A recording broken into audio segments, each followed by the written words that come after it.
Hi, this is Kevin Willmott, the writer, director, and star of Destination Planet Negro, and you're watching Mr. Media.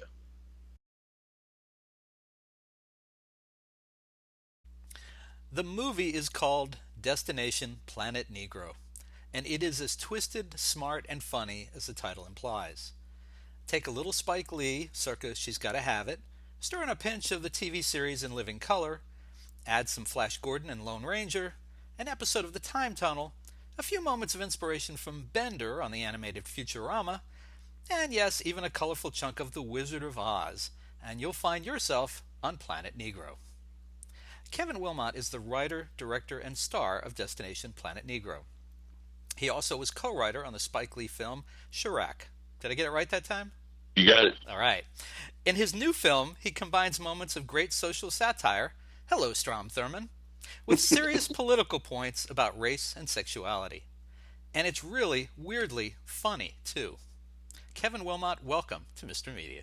Thank you. Good to be here. Good to have you. So, Strom, Yes. Strom the robot. that's just, I was like, what the hell? That, and he gets all the best lines, you know? Yes, he does. I, Yes, he does. what, Yeah. Yeah, I know. What do you say about Strom, right? Well, probably you don't know this, but I'm the voice of Strom in the film. I kind of wondered, but I wasn't sure. Yeah, that's me. I'm the voice of Strom. Yes, and I was trying to do Strom Thurmond, but I think at times I sound like Fred Sanford or something. So Yeah, it's just a lot of things going on in that voice, which is there's a lot good. of things going on with Strom. He's got some real identity issues, racial identity issues. A lot of deals, things he's dealing with there. And I guess I should explain so we don't lose people completely. Strom is a robot, and is sort of a little bit like Bender on Futurama, a little bit Hmm. Robbie the robot, a little bit the robot on Lost in Space, and there's some references here and there to a few Yes. different, right? But why why on earth would George Washington Carver build a robot? I mean, amazing! In 1939, he built a robot. My God! But give it Right. the voice of the name Strom and the voice of this horrific racist. What the Well, hell? it just kind of evolved. It was, it started out. The joke kind of started out with, um, you know, the name robot is I think Czechoslovakian or something for slave. And so robot means slave, and so we have this bit where he says that I named him after my old master when I was a slave. This is George Washington Carver talking, and so it just went insane from there. It really did. It It's had like, meaning in the beginning, and it just went crazy. oh, it gets really out of hand by the end. The stuff Yes. coming out of his mouth. Oh my God, it's like, and it's really funny to find out that you were in fact the voice of Strom because you play kind of the main character in this. I mean, there's three main characters, if you will, but Right. you're definitely one of those three, and you're very straight laced, and you say all these very important, intelligent things. And now, of course, I'm just like, oh my God, now I want to go back and watch it one more time Right. because the contrast is so great. Well, yeah, we had a lot of fun, with the whole thing of, just the three characters, myself, I'm Dr. Avery, and then Danielle Cooper plays my daughter, and then Race Johnson, Tosin Mohamfala plays him, and in all those old sci-fi movies, there were always like three people, and there was always like the professor always has a daughter or something that is That's is right. always That's part of absolutely the right. part of the deal, and so I'm just having fun with that whole little convention of all that. And I like Race tells people to call him Ace, Yeah. right? Yes. And the woman playing your daughter, her first name is Beneath. Beneatha. Beneatha, yeah. I mean, Beneatha. Where did that come from? Well, that's actually a name from the play Raisin in the Sun. Really, Yeah, I didn't Beneatha. realize that. Yeah, and of course it has all those connotations too. Beneath the whole thing, and so yeah, I'm playing with all kind of deadly You dynamite are, you stuff. are. Yeah. Dynamite. I mean, the guy's name is Race, and I'm like, okay, yeah, that I got a sense of that. But when I didn't realize her name was Beneatha until I read the credits, afterwards, and I went Beneatha. Okay, there's something going on there, but I didn't make the connection to Raisin in the Sun. Yeah, well, also, remember on Johnny Quest, remember there was Race Ray Banyan. Spanion, right? So I'm having fun with that too. So it's like I'm pulling from every little pop culture thing I can pull from. Oh my God, I'm talking to the Black Kevin Smith now. You're bringing in stuff from everywhere. Bringing stuff from everywhere. Oh Here. my God, yeah, and it reached a point where I thought I got to stop just writing things down and just enjoy the film because there were, I mentioned at the beginning. I mean, Time Tunnel and Futurama and Yeah, Lone Ranger. yeah, What was it? yeah. Flash Gordon, obviously. Right. Um, I would have loved. This is what I was thinking. I would have loved to have been in the room when you started pitching this the first time for investment, because I assume you had to go through that. No, I did this Oh, totally on my own. really? I knew this was so crazy. I wasn't even going to try to talk to people about this. I just decided to just, because part of me being I'm a professor at Kansas University also. So independently wealthy, of course. Well, clearly, and so what I make. This is my seventh feature film I've made, and so I used the equipment at Kansas University, and then I really pulled in favors from all my buddies that have been in my other movies and stuff. So that's how we got it done. So the budget was how much? You're gonna trip out when I tell you. The budget was $5,000. Holy crap! Really? $5,000. That would have cost like one of the fins on the fake rocket ship. I mean, how do you That's right. how did you make this for 5,000? Okay, I want to go in a completely different direction now. How did you Yes. make this thing for $5,000? Well, everybody worked for free. Everybody worked for free. They bring their own food and clothing too? What I spent the $5,000 on was meals, and the cinematographer is a professor I work with as well, Wow. Matt Jacobson. He's a sci-fi total expert, and we've been talking about making a sci-fi film for a lot of years, and so he built the rope. He built the spaceship, that we use in the film. He built that. The robot was built by another buddy of mine that does my props in all my other films, and so he built it from just stuff he had around, and then it took about 2 years or more to make the film. So we did it a little bit at a time, and that's one of the reasons I played one of the leads, is because I knew I would always show up. So that whole thing was always really designed from the beginning, because I knew I didn't have any money, but I knew this could be a really cool idea, and I probably the most frustrating thing about making films is the whole getting the money thing, and it's always a challenge, and so I just thought, and then the two leads with me are my former students. Wow. So and as well,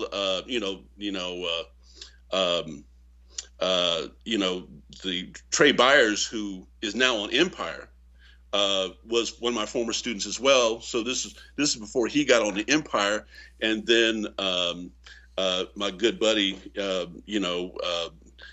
can't think of his name right now, Wes Studi. Right. Wes Studi, my good buddy Wes Studi. He did the favor for me. He was in my film, The Only Good Indian.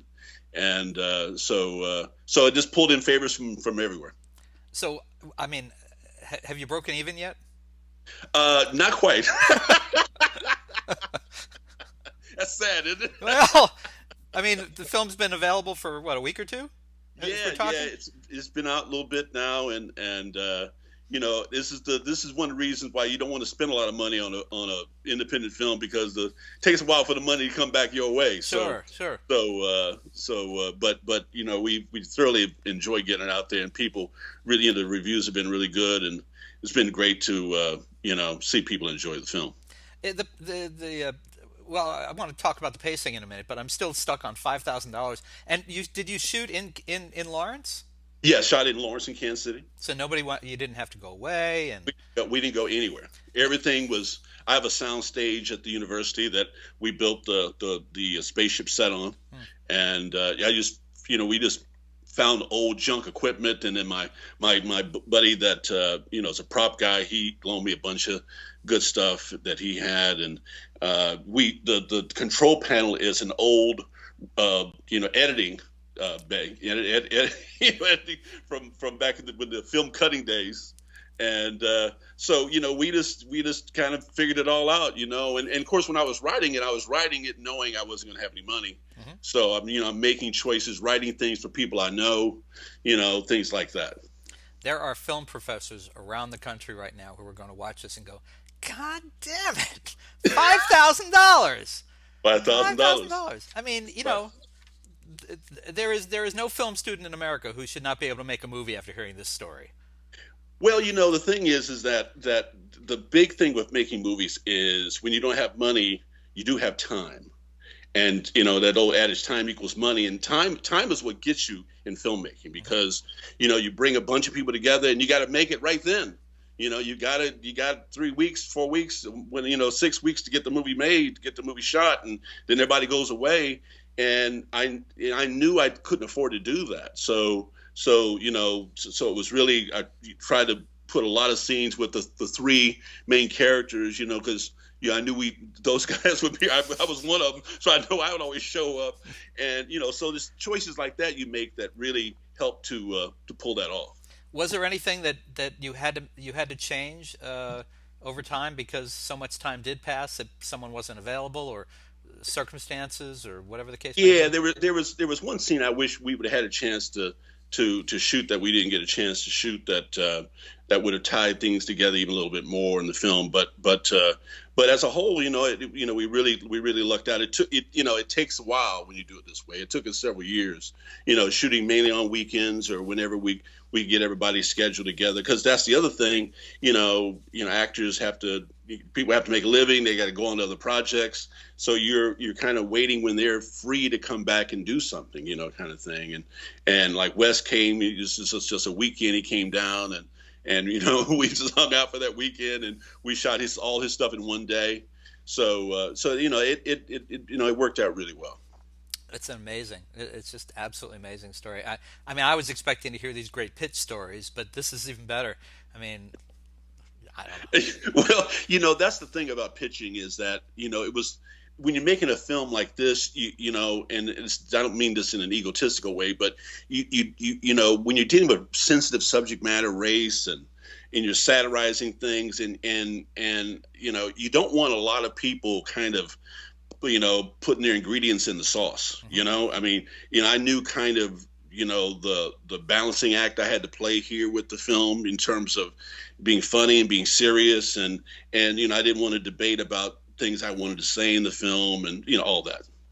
Um, did you ever have in the back of your mind, I've got to have students who are going to watch this, and even though it's a low budget, they're not going to be thinking that it's low budget when they watch it. They're going to be thinking, what did Professor Wilmott do? And does he actually, can he actually do what he tells us to do? You know what I mean? Oh, all the time, Yeah. and it's kind of a good pressure that you get from that a little bit, because it makes you aware that people kind of are looking at you beyond the audience. Your home crowd is looking at you, and your job is looking at you. I'm sure the deans and the chancellor are going, "What the hell is he up to now?" you know, but that's all kind of part of what makes a film like this kind of cool, is that you're saying, I'm going to put myself out there. I believe in this. I think this is a story worth telling in the way I'm going to tell it, and it's kind of all part of what makes it important, hopefully. Hmm. I mean, there's some great stories in the last 30, 40 years of filmmakers who have started with these, low budget things where they borrowed on their credit cards.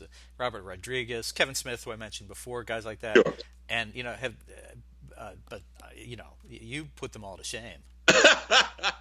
well, And you I've did been, science fiction. I mean, yeah, yeah. In period. We have a little bit of a period thing, I and mean, Clerks happen in a convenience store. Not a lot of special effects you got to figure out for that.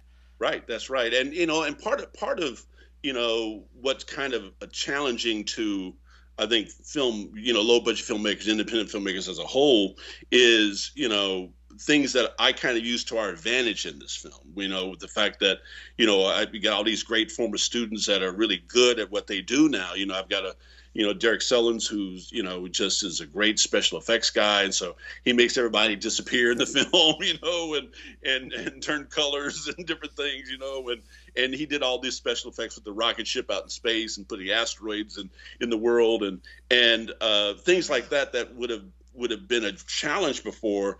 It's just like computer stuff, and bada bing, bada boom, it's done. It's amazing. Oh, wait, I'm sorry. Ed Wood just rolled over in his grave. Yes, indeed. So Ed stuff would be a lot slicker today if he had the software these days. It'd be a lot slicker. Plan 9 from Outer Space might have been the second worst movie in the world instead of the worst. If he had access to a MacBook Pro. Yeah, and the other thing too was that the look of the film when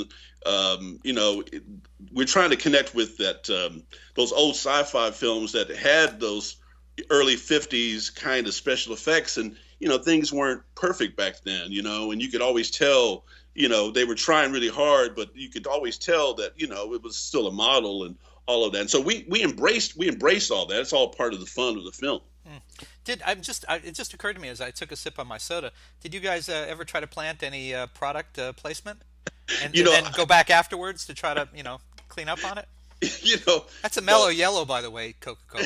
Yes, indeed, mellow yellow. That's some good stuff. It is. The problem in our movies is always that people want to take the products out of our films. No, come on. Get that thing out of the movie. So no, I won't even try anymore. Even when I think that I've got a movie that would be really good for some kind of product placement, and where you don't have to look like you're totally selling out, and right. and you can maybe get a little help. It never seems to work out. So I never even don't tried. Sell out. That's all I can say. Don't sell out here, right? Was there ever a time when the movie was intended to be either all comedy or all drama? I mean, there's a real serious through line here. Yeah. Well, I kind of wanted it in the balancing act that's in the film now. That was always the concept, kind of a little more of a serious Blazing Saddles. You know what I mean? Where you're having fun with playing with genre and you're making fun of stuff. But then, Blazing Saddles has those moments too a little bit, but there's no through line throughout the film that's kind of has a serious kind of message there a little bit, and so that was the difference I was really trying to make. I wanted to be as hopefully as funny as Blazing Saddles, but with a little more to say. Can I give away the tonal difference from the beginning to the middle? I mean, yeah, sure. Because it starts off as a black and white film. It looks very much a period piece of the 30s, and then something happens, which we don't want to give away, and then it becomes a color film. And one of the other things that, at least I thought, maybe I'm wrong, but when it's a black and white film at the beginning, the tone, the pacing is different.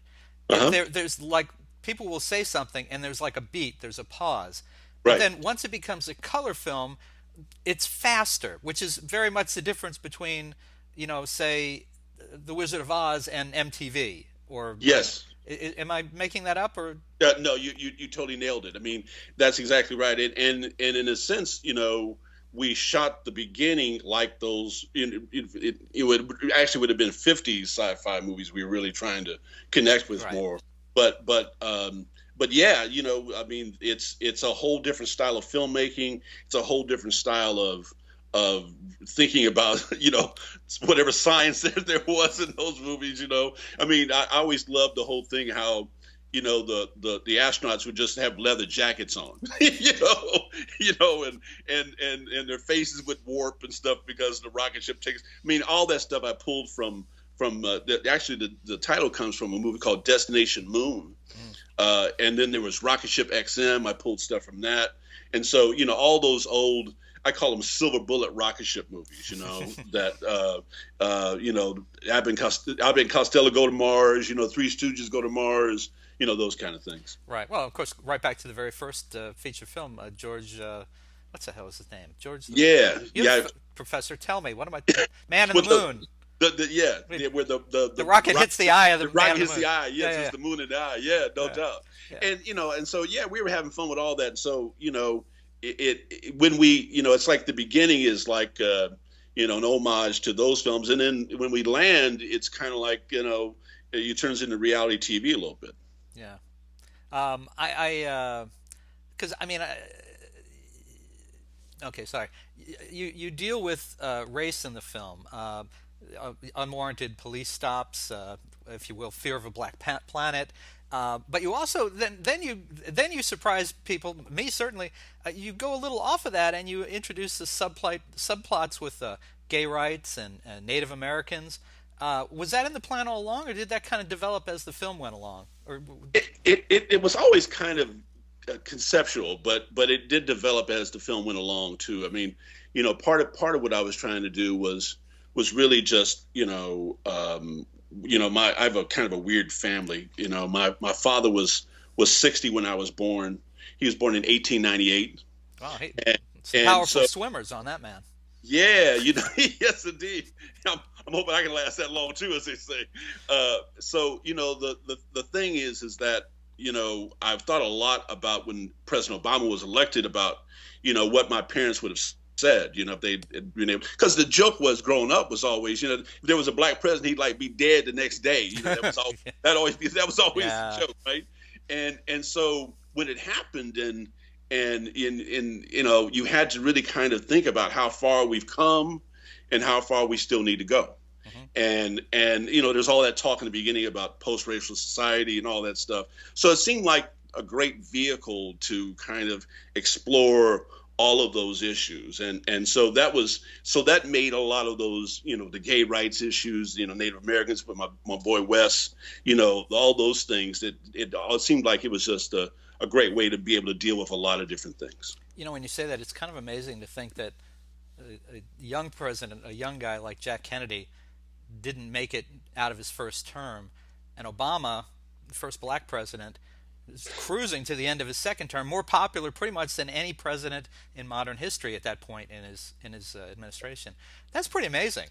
I mean, people don't know that we're kind of living through a kind of a huge transition in terms of American life here, and I love Gil Scott-Heron. It's like we're kind of deciding to be, Bob Dylan instead of Matt Dillon, and that's kind of what we're going through right now, and that's why it's a rough time right now too, because it's a real transition, and that's kind of what we try to show in the film is that that the astronauts, I mean, they get to experience that transition, and that's why it's so confusing to them, because on one hand it's like, man, things are great, and then the other hand it's like, whoa, how can that still be going on? Right.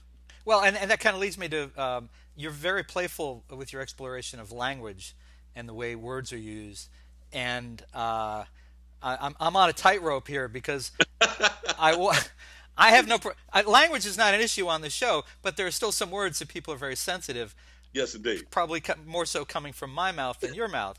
Sure. How do you decide to have these characters understand and explain the difference between? Can I use the words? Are you Sure. all right? You're good with me. In 39, they're referred to as niggers. I mean, you can't. There's no getting Right. around it. And so Right. when they pop up in this other time period where Barack Obama is the president, and people are going around calling each other "my nigga," Yeah. it's very hard for them to grasp. Yeah. And to me, that was a big point I was trying to make with the film. I mean, that was one of the early things I wanted to really deal with, was that, that how much things have changed and how much things have remained the same. And is it really progress? The line we have in the film where, where, they run into these rappers and they say, well, when they hear them saying nigga, and they go, well, where we're from, that's what they call you before they kill you. Right. And then B12 says, oh, we still did that here too. Well, and they pause and they look at each other first, right? Yeah. They look at each other and they think about that and they go, yeah, they still do that here too. Yeah. And so, I want, a good satire in my opinion, you gotta cut deep all around. I just can't make fun of white folks. I gotta challenge black folks. I gotta challenge everybody if you can. And so it's kind of, hopefully it's a section of the film that kind of makes black people especially have to kind of examine where we're at in this transition we're going through right now. You also deal with the word shit, and the many variations of that. This is the shit, which is why I make that reference at the beginning of this Yes. show. I mean, people are Yes. like, when they're upset, they're like shit, and they're like, but when they're happy, man, this is the shit, And the time travelers, they just are completely. I don't get that at I all. don't understand what the Yeah, hell's going on here. Right? what's the deal? Yeah, Uh, that's when you put yourself in their point of view. I mean, all those things just start coming out, and it's hip and it's fun because there's all these things that we take for granted that everybody just knows. And how would you know that if somebody hadn't told you or explained it to you? It's very bizarre. Right, yeah, absolutely, and it's not just a black thing or a white thing. It's just what the hell. It all just What kind the of hell? yeah. Yeah, it's beyond. It's a human thing. It's an American thing, very much so. Exactly, exactly. Now I mentioned or I think I mentioned that you had worked with Spike Lee on Chi-Raq, Uh-huh. and this was interesting to me. People talk about Woody Allen as having the early Woody Allen, the funny Woody Allen, and then he became more serious. The Right. early Spike Lee, She's Got to Have It, really funny, and then Do the Right Thing. Things become uh, Jungle Jungle Fever Fever. Sure. becomes much more serious about things.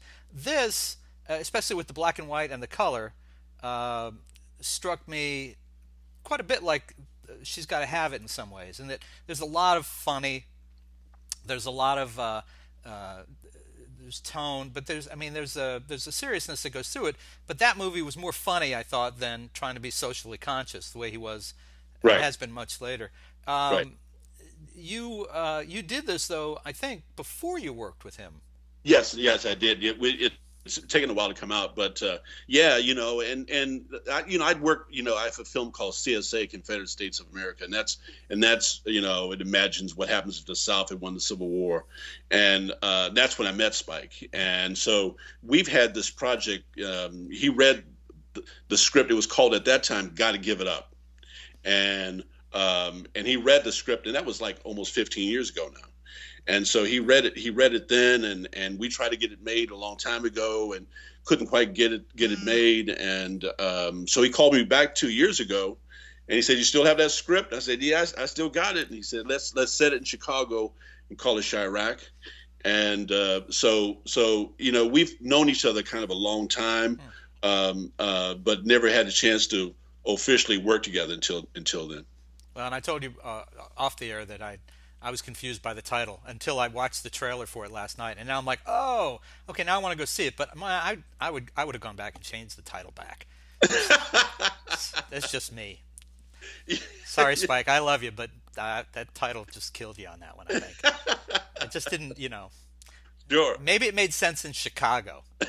It definitely makes sense in Chicago. Okay, but if that didn't carry over to Detroit or Atlanta, Yes. you're lost. I'm sorry. Well, yeah, I hear you, brother. I hear you. But I want to. I am going to go see the movie now. Now that I know what it's about.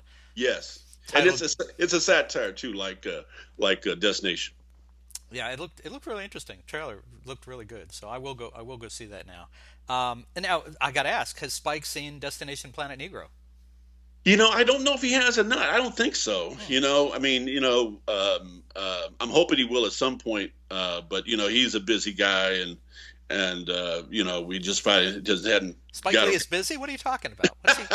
What's the man got going on? I mean, Burn, I have to say, Spike is probably the hardest working dude I've ever met in my life. That boy, he never stops working. So that's one of the things I admire about him. All right, folks, if you're watching this interview and if you're listening but not watching, let's say, I just want to point out that it was my guest who said "that boy" in reference to Spike Lee. Did not come from my mouth. I got his permission to use that other word, but I never referred to Spike Lee that way. Sorry. Just want to make clear that there's no doubt in anybody's mind. Yes, indeed. Yeah, okay.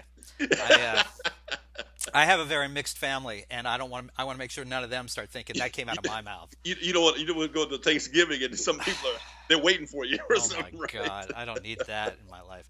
So now, am I giving because this was done before Chirac? Uh, am I attributing too much to Spike's influence on this? It seems like I just felt, you know, I don't know. Well, I think some people say that the black and white color is a connection to the Wizard of Oz, which is a huge Kansas thing. Coming growing up in Kansas, being in Kansas still, I have no. I mean, the only connection I have with the Wizard of Oz is that when were a kid and you'd be playing out in the street, and you know how the Wizard of Oz would only come on like one time a year. Right. And your mother would, when it would come on, your mother would, yell out the window, the Wizard of Oz is on, and we stopped playing ball, and we'd all run in the house to watch the movie because it was that one time, kind of thing. But yeah, no, I think, I've been, doing satire a long time, really, and I think Spike's a great filmmaker, but this was kind of my own thing in this a little bit, I think. Well, and of course, I have to, in fairness, I have to point out that Spike had the black and white segment of "She's Got to Have It" because he ran out of money. Yeah, I mean that's that's the reality of a lot of choices when you make a truly independent film it comes in. But this was actually conceptually was always the black and white color. Clearly, yeah. Yeah, that was always the deal with this. Tell me about your role on campus. You're teaching film. Uh-huh. Yeah, I teach at the University of Kansas, and I'm a professor there, and I teach screenwriting. I teach a class in the history of African Americans in film. I've taught directing, and it's a really good gig, and I really love teaching. It's you learn from students, and students learn from you, and you get to be around young people, and it keeps you young and challenges you in various ways, and you get to talk about interesting stuff too. I mean, at least I try to, and I think students really like that. And as well, I mean, being a professor has helped me to make 7 feature films. So that's been a really good. That's all part of my research at the University of Kansas. Destination is technically my research. So that's a pretty good gig. I was going to say, nice work if you can get it. Nice work if you can get it, yeah. Undergraduate or graduate or both? A little bit of both. A little bit of both. But yeah, but mainly undergrad. Mainly undergraduate students. But yeah, and Lawrence is a great place to live. It's college town. It's the only place to live in Kansas, in my opinion. And we've got a redneck governor now, and he's depleted the entire state of every natural resource we have, and he's just like burned and pillaged the entire state here. So it's pretty rough these days, but it's where I grew up, and it's what I know, I guess. It's home. I get it. It's home. So I was thinking, and I haven't seen Confederate States of America, CSA, but it seems like sort of the what if, from what I was reading, the what if genre is kind of your thing. Yeah, I'm kind of a what if guy a little bit. Yeah, and I think I'm always been a kind of a history nerd, and I think you see that in Destination as well. The history thing, the importance of history, and I've mentioned that my parents were older, so all of that has had a big influence on me, and I just think that people need to acknowledge more of how we get to these good places in American life. We don't get there by we don't just show up one day and everything's great. It's been a lot of people sacrificing for a lot of years to get folks to get to, so me and you can have a conversation like this, and we shouldn't take that for granted. And so it's so that's a big part of a lot of the movies I make deals with those type of themes. So, last question: what's next? Well, I have a new movie we've just finished, and this one only cost $20,000. That's a four times I mean, I've got rich on this one, man. man. But it's called The Association, and Oh, it's great band, Cherish. I love that yeah, song. Jared, I love that song, right? I thought it was about time somebody do a biopic on Well, those guys. they just sung so well together. It's actually about basketball, and it's stars Scott Pollard, who was just on Survivor actually, Oh, and he's a former NBA player, and he was a big star at the University of Kansas here, and we deal with the whole thing of how athletes, how they have these great pro careers and they make all this money and they're broke by the time they're done, and we deal with kind of the corruption of agents and the NCAA and all those kind of things. So it's going to be a really interesting film. So kind of be looking for that. It's called The Association. when will that be out? Do you know? We're going to premiere it probably this fall, and then it'll be out sometime after that. Very cool. All right. Well, maybe come back. Yes, indeed. All right. Anytime, man. It's been nothing but fun. That'd be great. Folks, you can watch. It makes me giggle just to say this. You can watch Destination Planet Negro. And by the way, there's a line in the movie they talk about Negroes in space, and I went, boy, what a great line. I'm thinking Muppets in space, Negroes in space, Negroes in space. Trans in space. It's That's just right. Oh yeah. the whole series there. Anyway, you can see Mr. Willmott's film via on video on demand and digital HD from your local cable provider. Is it available through like iTunes and things like that yet? Yeah, it's on iTunes and it's on Amazon Prime as well. Excellent, excellent. And can people find? Is there a website for the film? Are you on social media at all? There's at planetnegro.com, and then look us up on Facebook as well. Excellent. Destination Negro, Excellent. and I'm on there as well. Okay. Kevin Willmott, it was delightful to talk to you. I really enjoyed the film, and even better was talking about the film. So thank you so much for joining us, Mr. Media, today. Hey, thank you, Bob. Appreciate it, man.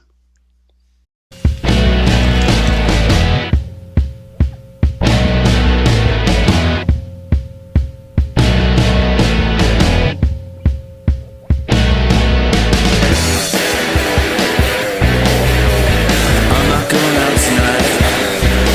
I'm gonna sit at home in the dark, watching lights on the street tonight. Turn out the stereo receiver, turn your back on the deceiver. It's a bad idea to believe her, a bad idea to believe her. Turn up the stereo receiver, turn up the stereo receiver. Mr. Media is recorded live before a studio audience full of seriously confused white people who may or may not be one 32nd Sioux in the new media capital of the world, St. Petersburg, Florida.